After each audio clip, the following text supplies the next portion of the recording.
Olá, irmãos e irmãs em Cristo Jesus. Bem-vindo ao meu canal da Bíblia, ouvindo a voz de Deus. Estou aqui para gravar para vocês mais um vídeo aqui no meu canal. E hoje é a série O Grande Conflito, capítulo 5. E o título é A Aurora. Aqui eu vou relatar tudo para vocês que a irmã Ellen G. White escreveu, uma profetisa de Deus.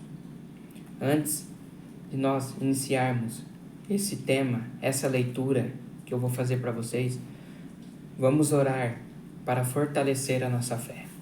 Querido Deus e Pai, te agradecemos, Senhor, por mais esse dia de hoje. Te agradecemos, Senhor, por estarmos de pé, com saúde. Te agradecemos, Senhor, por essa chuva que o Senhor está nos mandando. Pai querido, perdoe os nossos pecados, porque nós somos pecadores. O Senhor tenha misericórdia de nós. Nós somos pequeninos perto do Senhor. Tenha misericórdia de nós, Pai. Pai querido, agora, nos ilumine agora, com o Teu Santo Espírito Santo, que nós vamos fazer a leitura do livro Grande Conflito. O Senhor me ilumine, Pai, e me use, Pai, que eu falo inspirado por Ti. É isso que eu lhe peço e lhe agradeço em nome de Jesus. Amém.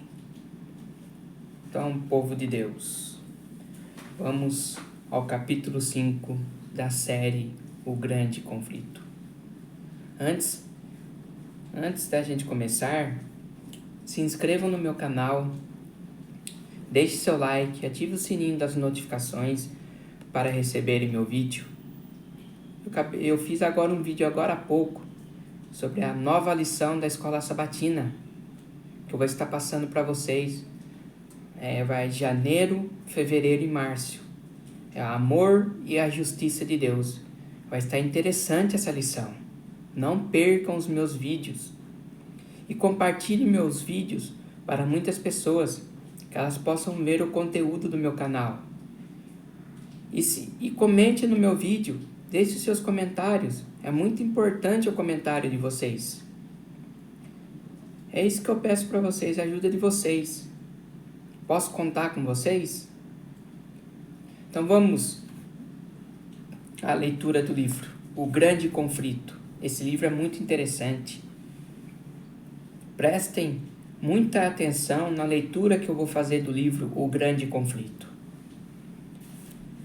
Vamos lá. Deus não permitiu que sua palavra fosse totalmente destruída em diferentes países da Europa. O Espírito de Deus levou as pessoas a buscar a verdade, como um tesouro escondido. Ele as guiou às Sagradas Escrituras, e elas estavam dispostas a aceitar a luz a qualquer preço que precisassem pagar. Embora não vissem tudo com clareza, o Espírito Santo as ajudou a compreender muitas verdades ocultas por bastante tempo. Havia chegado o momento de as Escrituras serem entregues ao povo na própria língua. Tinha passado a meia-noite do mundo. Em muitas terras, sinais da chegada da aurora se aproximavam. No século XIV, surgiu na Inglaterra a estrela da manhã da Reforma, John Wycliffe.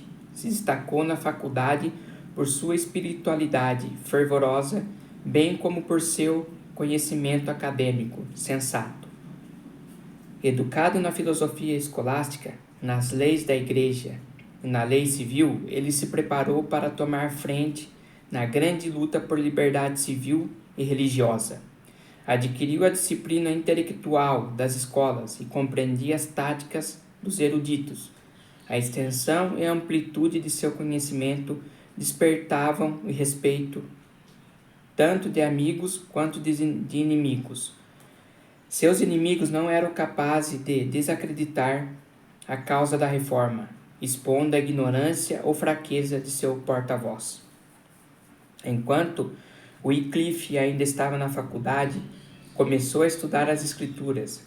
Antes disso, sentia uma grande carência que nem os estudos acadêmicos nem os ensinos da igreja eram capazes de suprir. Na palavra de Deus, encontrou aquilo que buscava, Viu Cristo ser apresentado como nosso único advogado. Decidiu proclamar as verdades que descobriu. Quando começou sua obra, Wycliffe não se opôs a Roma. No entanto, quanto mais claramente reconhecia os erros do papado, com maior avidez apresentava os ensinos da Bíblia. Percebeu que Roma havia abandonado a palavra de Deus, trocando-a pelas tradições humanas. Sem temor, Wycliffe acusava o sacerdócio de haver abandonado as Escrituras e exigia que a Bíblia fosse restaurada ao povo e sua autoridade estabelecida na Igreja novamente.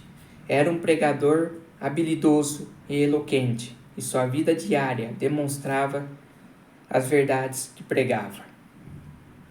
Seu conhecimento das Escrituras, a pureza de sua vida e sua coragem e integridade obtinham respeito por toda parte.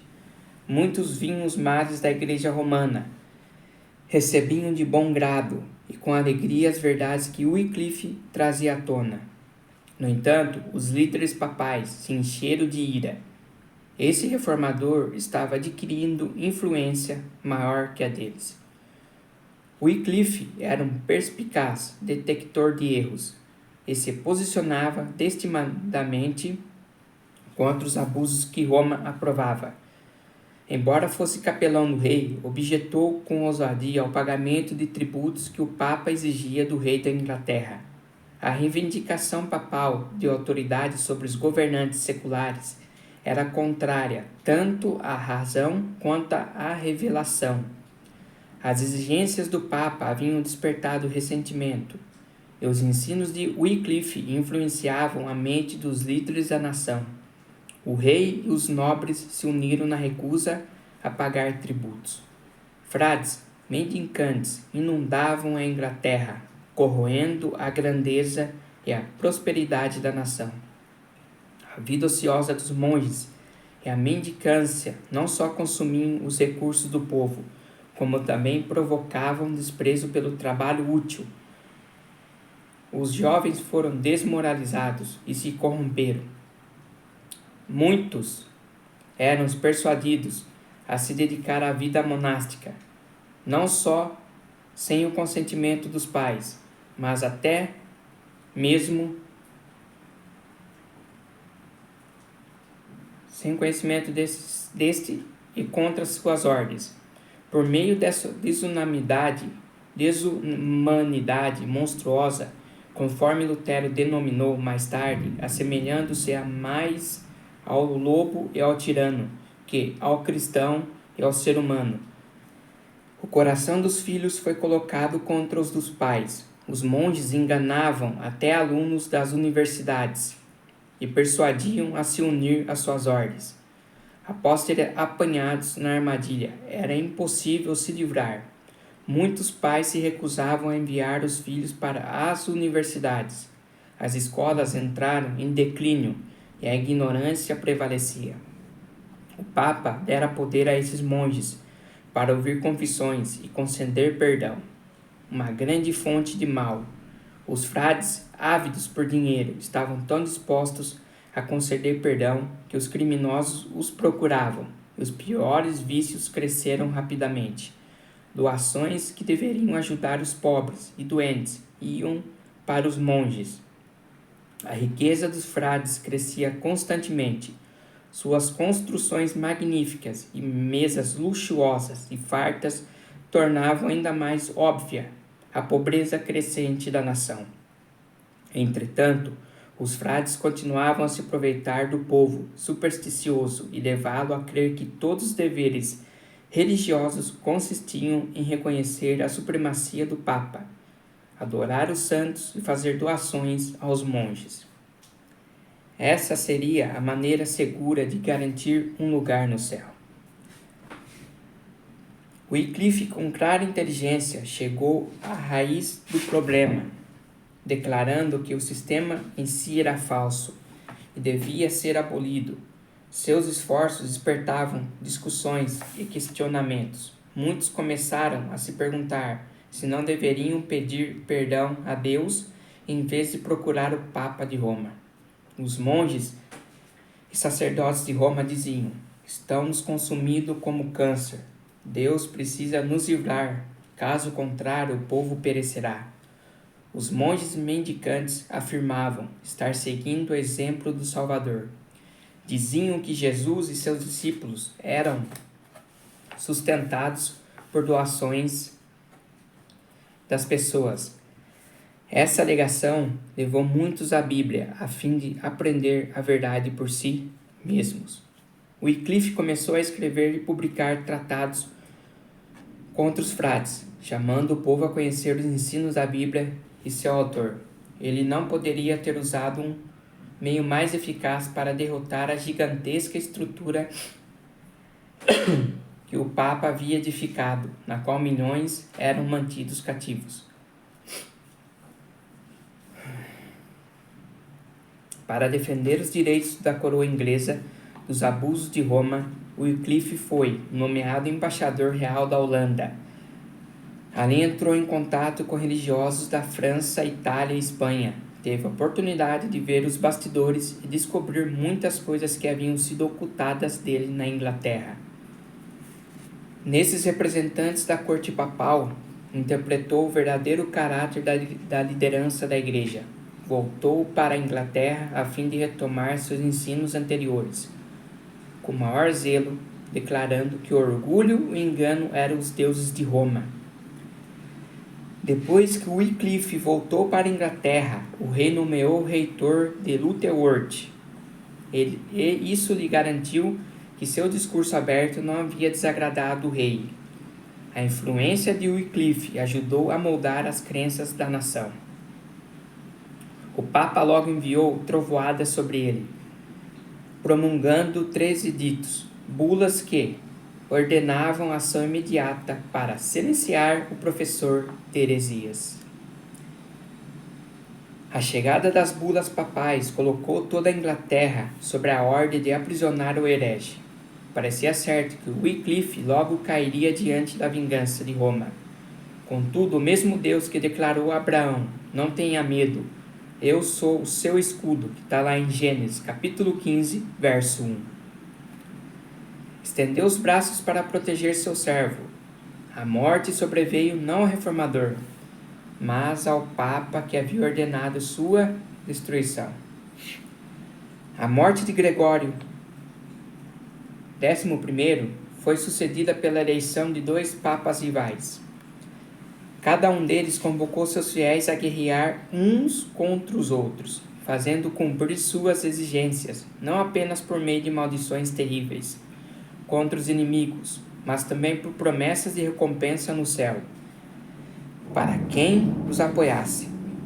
As facções rivais usaram todos os seus recursos para atacar uns aos outros, e por um tempo Wycliffe teve paz.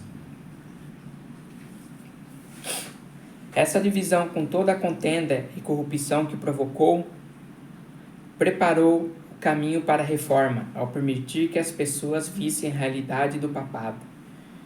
Wycliffe conclamou o povo a refletir se esses 2 papas não estavam falando a verdade, ao chamar um ao outro de anticristo. Determinado a espalhar a luz por todas as partes da Inglaterra, Wycliffe organizou um grupo de pregadores, homens simples e devotos que amavam a verdade e queriam disseminá-la.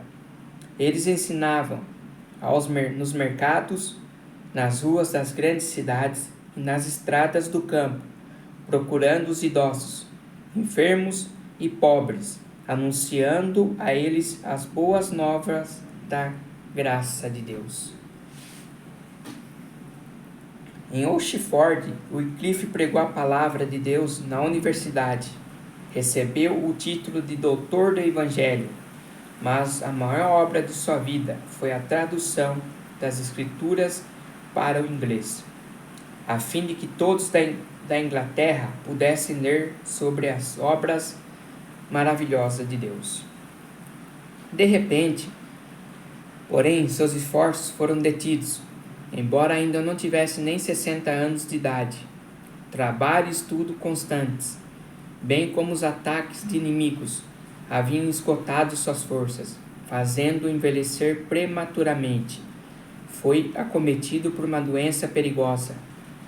Os frades acharam que ele se arrependeria dos males que havia acarretado à igreja e foram correndo para o quarto dele, a fim de ouvir sua confissão. A morte está em seus lábios, disseram. Admita suas falhas, retrata-se em nossa presença por tudo aquilo que falou contra nós. O reformador ouviu em silêncio, pediu a seu auxiliar que o levantasse na cama, olhando diretamente para eles. Disse na voz forte e firme que tantas vezes o fizera tremer: Não vou morrer, mas sim viver. E novamente declarei os males dos frades. Atônitos e humilhados, os monges saíram do quarto o mais rápido possível. Wycliffe enviou para dar aos seus conterrâneos a mais poderosa de todas as armas contra Roma, a Bíblia, o agente designado pelo céu para libertar, esclarecer e evangelizar as pessoas. Wycliffe sabia que ele só tinha alguns anos para trabalhar. Sabia da oposição que enfrentaria, mas, encorajado pelas promessas da palavra de Deus, seguiu adiante, em plena capacidade intelectual, com rica experiência, tinha sido preparado pelas mãos de Deus para o maior de seus labores, em sua residência paroquial em Lutherworth, sem dar atenção à tempestade que rugia ao seu redor. O reformador se dedicou à tarefa escolhida. Finalmente, a obra foi concluída. A primeira tradução da Bíblia para o inglês. Wycliffe colocou nas mãos do povo inglês uma luz que nunca se apagaria.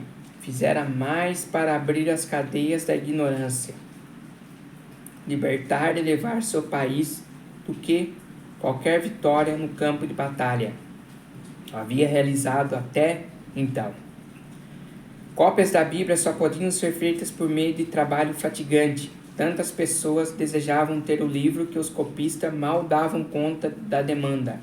Compradores ricos queriam a Bíblia inteira. Outros compravam apenas uma parte.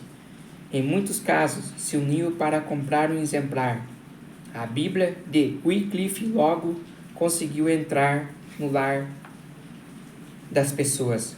Wycliffe passou a ensinar as doutrinas distintivas do protestantismo, a salvação pela fé em Cristo e a infalibilidade apenas da Bíblia. Quase metade do povo inglês aceitou a nova fé.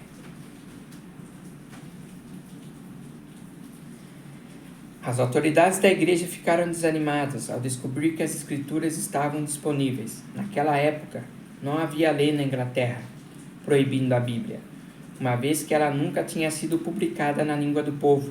Mais tarde, porém, essas leis foram promulgadas e rigorosamente colocadas em prática. Mais uma vez, os líderes de Roma tramaram para silenciar a voz do reformador primeiro. Um sinódo declarou que seus escritos eram heréticos.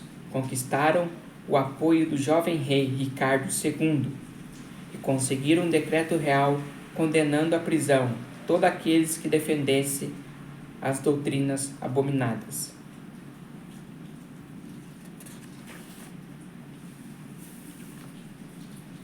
Wycliffe apelou da decisão do Sínodo no parlamento. Sem temor, acusou a hierarquia perante o Concílio Nacional e exigiu reforma dos enormes abusos que a Igreja aprovava. Seus inimigos ficaram confusos. Todos esperavam que o reformador idoso, solitário e sem amigos cedesse a autoridade da coroa. Em vez disso, porém, o parlamento foi tocado pelo emocionante apelo de Wycliffe. Então o parlamento revogou o edito de perseguição. Wycliffe foi livrado mais uma vez. Novamente foi levado à corte, mas dessa vez perante o tribunal eclesiástico mais elevado do reino. Ali, por fim, a obra do reformador seria detida. Pensavam os seguidores do Papa. Se conquistasse seu objetivo, Wycliffe só sairia do tribunal para ser lançado às chamas. Wycliffe, porém, não se retratou, defendeu seus ensinos sem temor e refutou as acusações de seus perseguidores, convocou os ouvintes a comparecer perante a corte divina, pesou seus falsos argumentos e enganos na balança das verdades eternas. O poder do Espírito Santo sobreveio aos ouvintes. As palavras do reformador invadiram seu coração, como setas da aljava do Senhor. Lançou de volta para eles a acusação de heresia que haviam-lhe feito. Com quem vocês pensam estar lidando? Perguntou. Com um velhinho à beira da sepultura? Não, com a verdade. A verdade é mais forte que vocês e irá derrotá-los. Depois de dizer isso, ele se retirou e nenhum de seus adversários tentou impedi-lo. A obra de Wycliffe estava quase terminada. Contudo, mais uma vez ele precisaria testemunhar do Evangelho.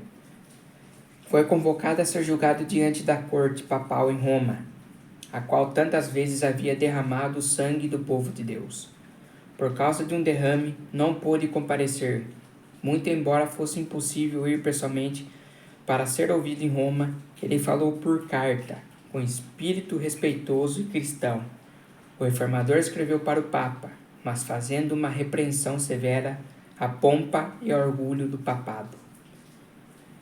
Wycliffe demonstrou a mansidão e a humildade de Cristo ao Papa e aos seus cardeais, revelando não só a eles, mas a toda a cristandade, o contraste entre aqueles líderes e ao mestre a quem alegavam representar.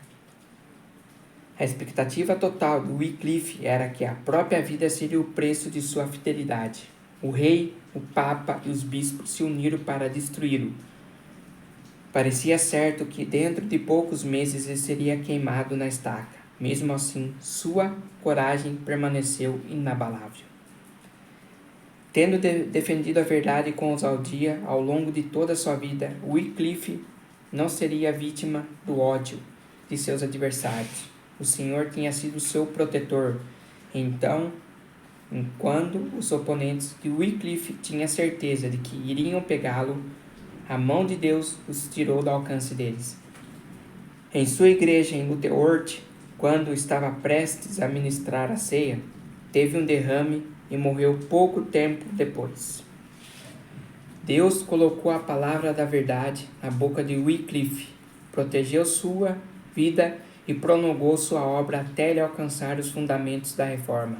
Não houve ninguém antes dele cuja obra pudesse ajudá-lo a moldar o sistema da reforma. Foi o primeiro porta-voz de uma nova era. Contudo, na verdade que apresentou, havia uma unidade inteireza que reformadores posteriores não ultrapassaram e alguns nem chegaram a alcançar. A estrutura era tão firme e verdadeira que aqueles que o sucederam não precisaram refazê-la. O grande movimento que Wycliffe iniciou, a libertação das Nações Unidas a Roma por tanto tempo, se originou na Bíblia. Ela foi a fonte de bênção que fluiu pelas eras desde o século XIV. Embora Wycliffe tenha sido educado para considerar Roma uma autoridade infalível e aceitar seus ensinos e costumes milenares com reverência inquestionável, afastou-se de tudo isso para ouvir a santa palavra de Deus. Declarou que a única autoridade verdadeira não era a igreja falando por meio do Papa, mas a voz de Deus se comunicando em sua palavra. Ensinava que o Espírito Santo era seu único intérprete. Wycliffe foi um dos maiores reformadores. Poucos que vieram depois se igualaram a ele. Pureza de vida, diligência constante em estudo e labores, integridade incorruptível e amor cristão caracterizaram o primeiro dos reformadores. Foi a Bíblia quem o fez assim. O estudo das Escrituras enobrece cada pensamento, sentimento e ambição, de uma forma que nenhum outro estudo é capaz de fazer.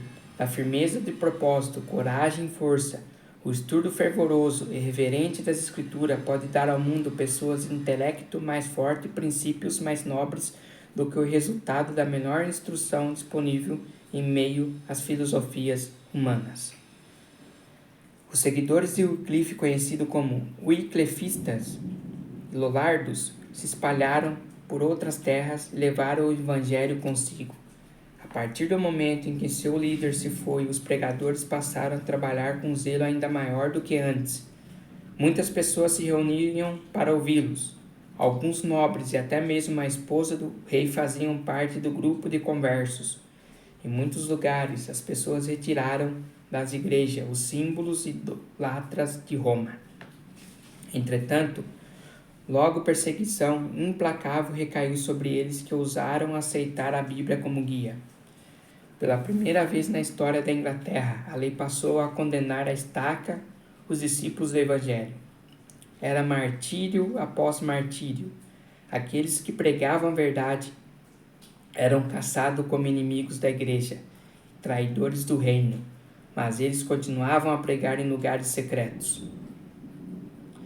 Encontravam abrigo nos lares humildes dos pobres e com frequência se escondiam em tocas e cavernas.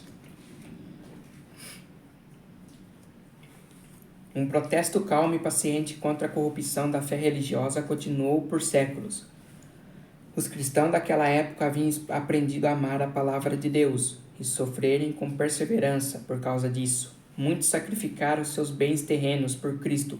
Aqueles que tinham permissão para viver em seus ares abrigavam com alegria os cristãos banidos. Então, também eram expulsos e aceitavam jubilosos seu papel de excluídos. Muitos davam testemunho destemido em prol da verdade. Nas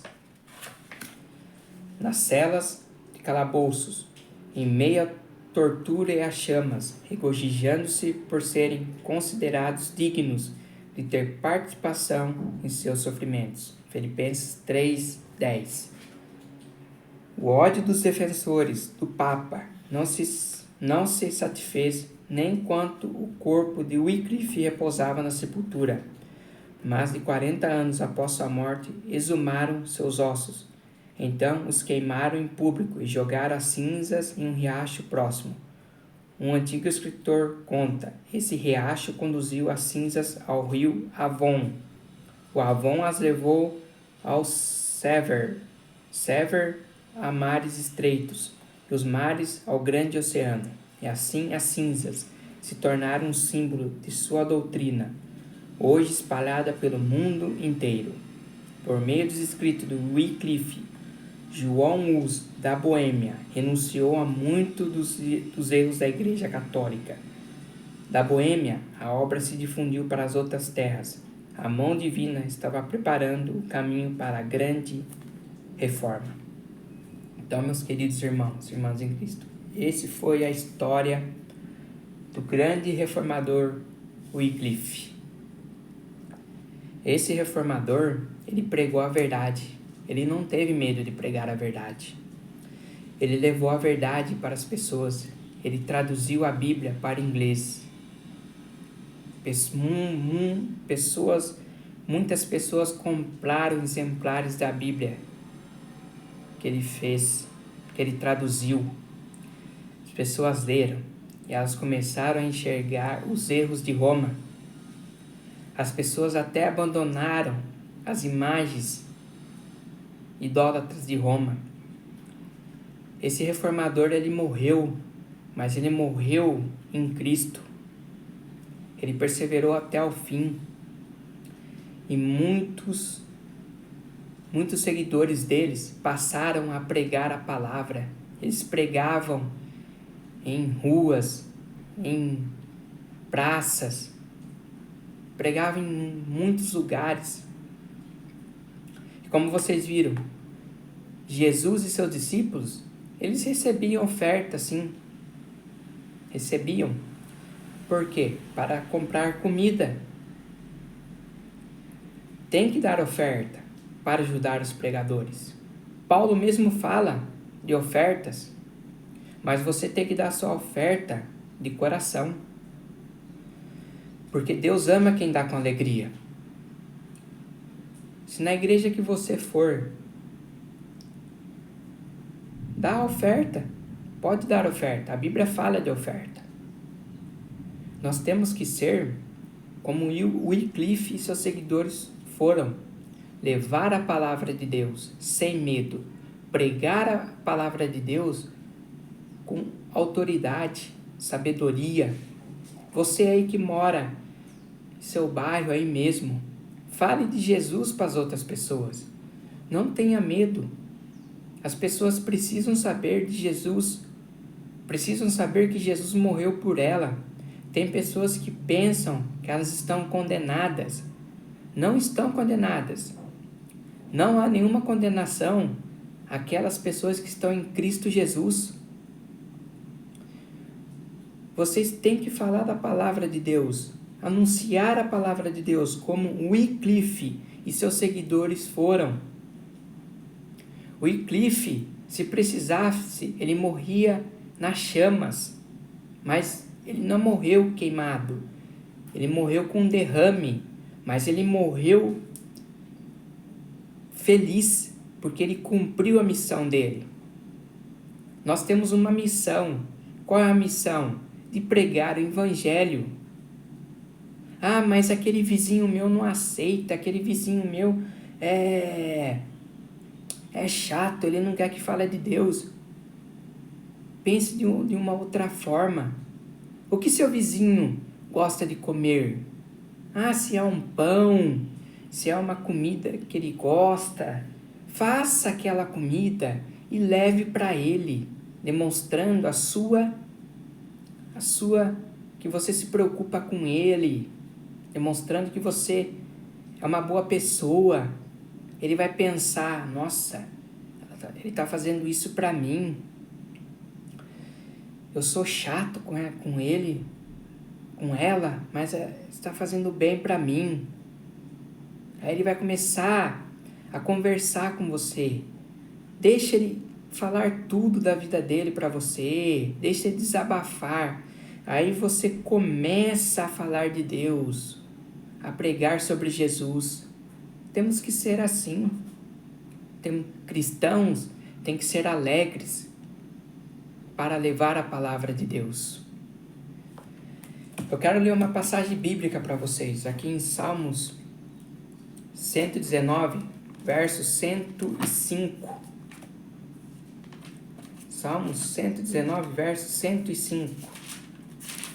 Vamos ler a Bíblia. Como que nós devemos ter a Bíblia?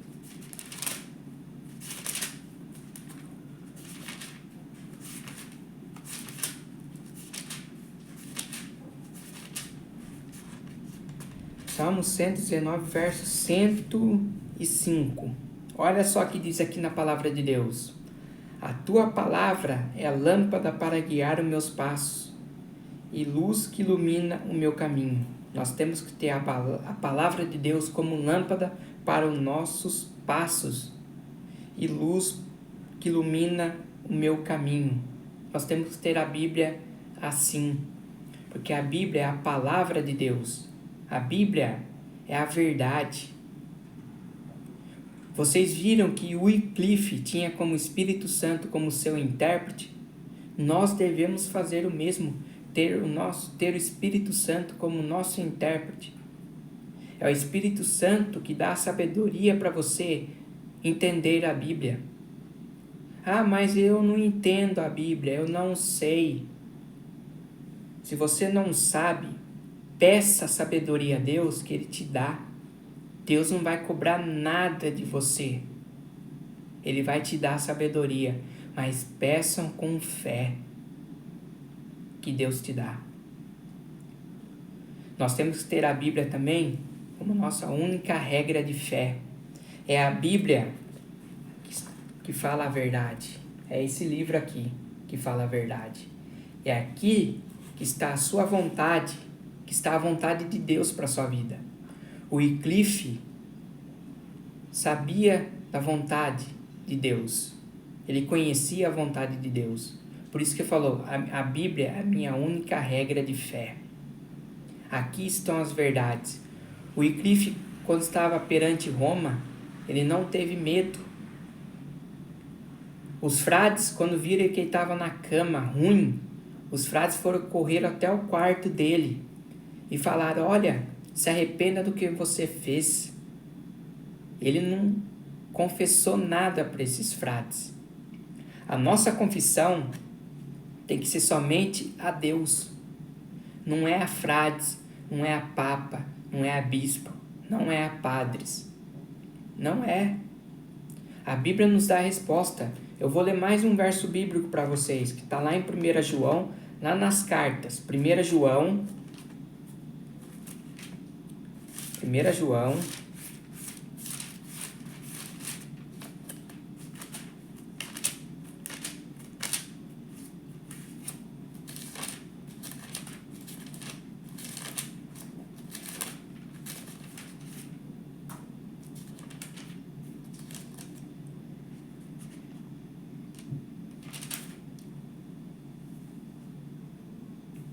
João, vou achar aqui os versos para vocês, meus queridos. Aqui, ó, 1 João, capítulo 1, verso 9. Olha só, preste atenção na leitura da Bíblia. Olha como a Bíblia nos dá a resposta. Se diz assim: mas, se confessarmos os nossos pecados a Deus, Ele cumprirá a sua promessa e fará o que é correto. Ele perdoará os nossos pecados e nos limpará de toda a maldade. Então, meus queridos irmãos em Cristo, não é a padres que você deve confessar o seu pecado. Não é a papa, a bispo. Não. Os seus pecados é para você confessar a Deus. É Deus que perdoa pecados. Não é o padre. Não é pastor. Não é bispo. E nem papa. Somente Deus que perdoa os pecados. O Wycliffe queria que as pessoas soubessem disso. A salvação não é em homens. A salvação não é o padre que está lá na frente. O padre não vai te salvar. O bispo não vai te salvar. O pastor não vai te salvar. Eu não vou te salvar. A salvação é em Cristo Jesus. É em Deus que você encontra a salvação. É Deus que no momento que você estiver passando difícil na sua vida, é Deus que vai suprir as suas necessidades. É a Ele que você deve recorrer. Não é o pastor da sua igreja que vai lá te salvar, não. É Deus.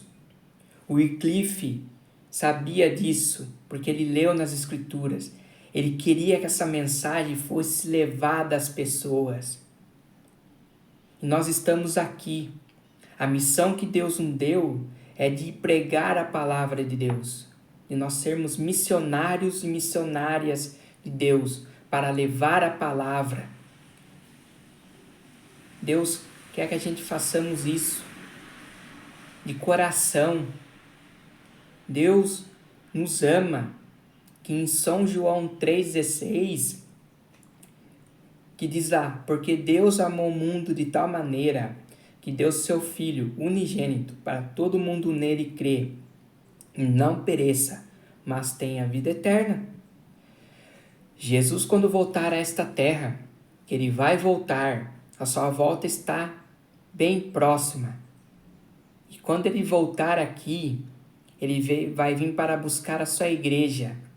Qual é a sua igreja? São as pessoas que perseveraram até o fim, que creram, que estão crendo em Cristo, que estão buscando a Cristo,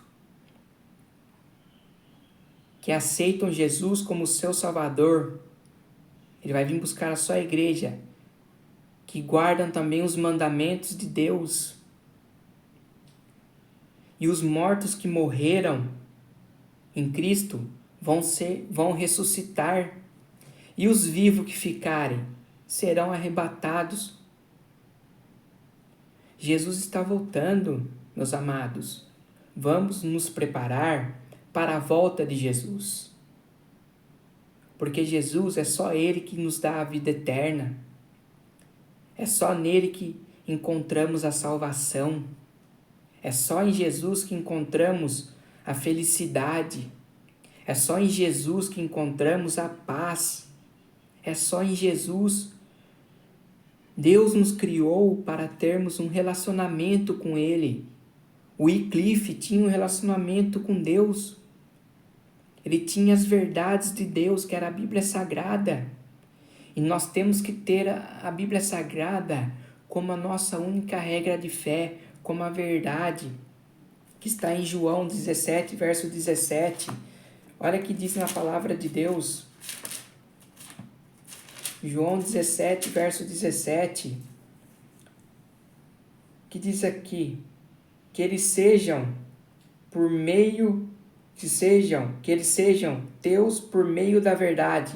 A tua mensagem é a verdade. Então a Bíblia é o que? A verdade. A palavra de Deus é a verdade. Quando uma pessoa que está nos caminhos errados, ele conhece a verdade. O que está escrito em São João 8, verso 32?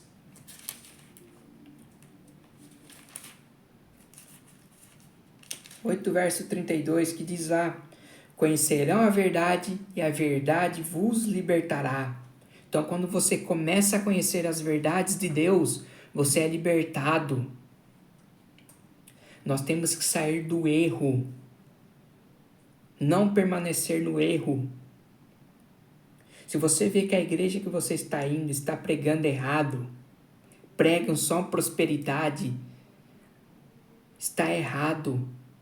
Pastores que só querem ganhar dinheiro, está errado. Ficam pedindo dinheiro, não abram a Bíblia, não pregam a Bíblia, está errado. A Bíblia tem que ser aberta para os fiéis saberem da verdade. E como vocês conhecerão a verdade?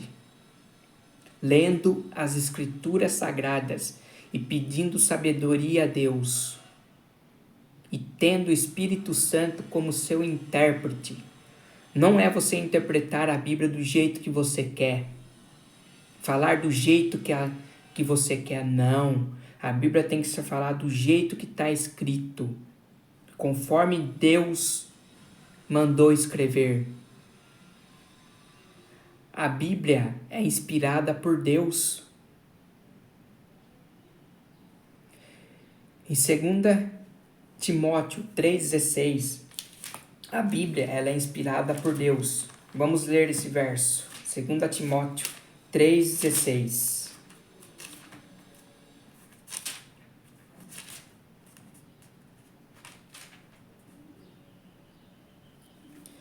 Olha o que diz aqui na Bíblia, em 2 Timóteo 3,16. Porque toda a Escritura Sagrada é inspirada por Deus.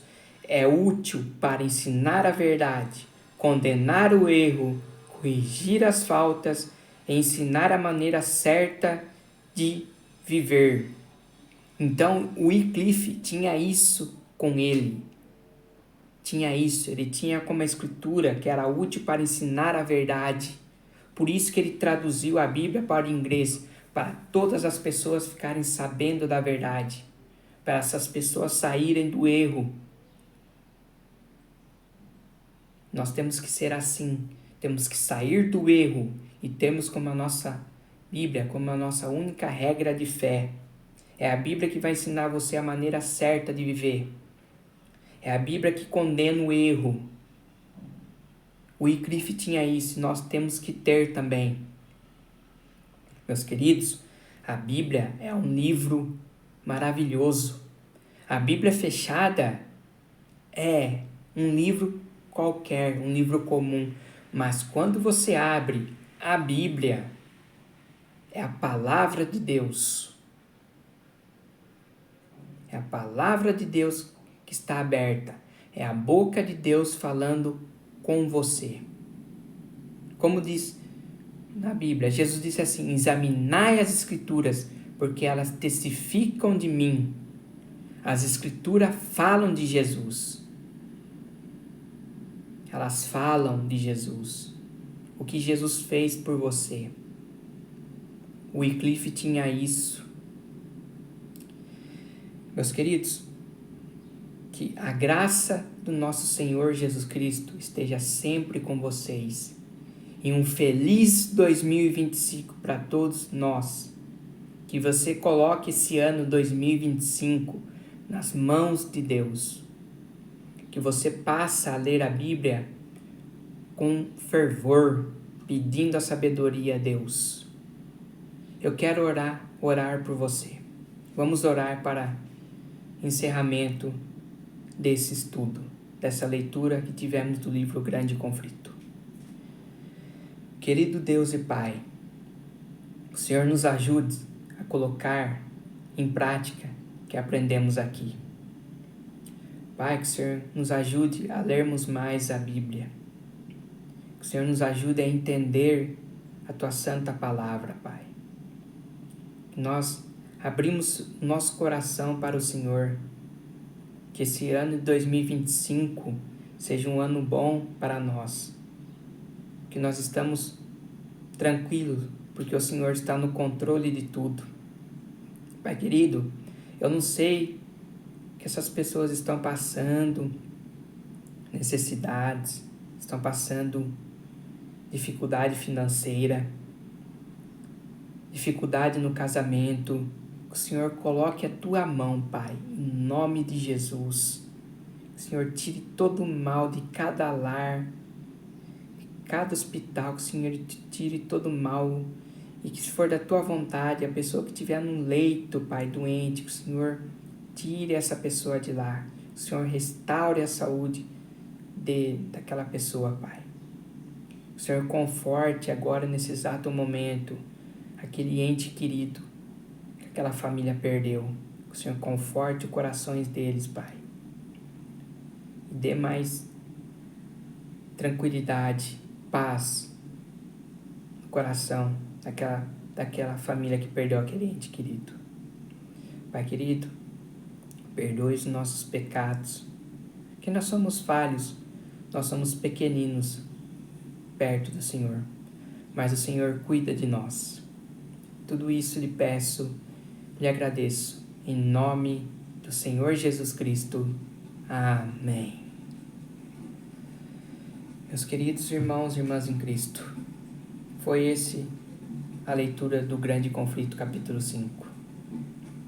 Essa série maravilhosa que eu estou fazendo com vocês. Meus queridos, mais uma vez eu lhe peço, se inscreva no meu canal, deixe seu like, ative o sininho das notificações para receberem meu vídeo e compartilhe meu vídeo para maiores números de pessoas. Amém? E vai estar imperdível a lição da Escola Sabatina, que é o amor e a justiça de Deus. Não percam, assistam meus vídeos, que eu vou estar fazendo da lição da Escola Sabatina e do Grande Conflito. Que a graça do nosso Senhor Jesus esteja sempre com vocês.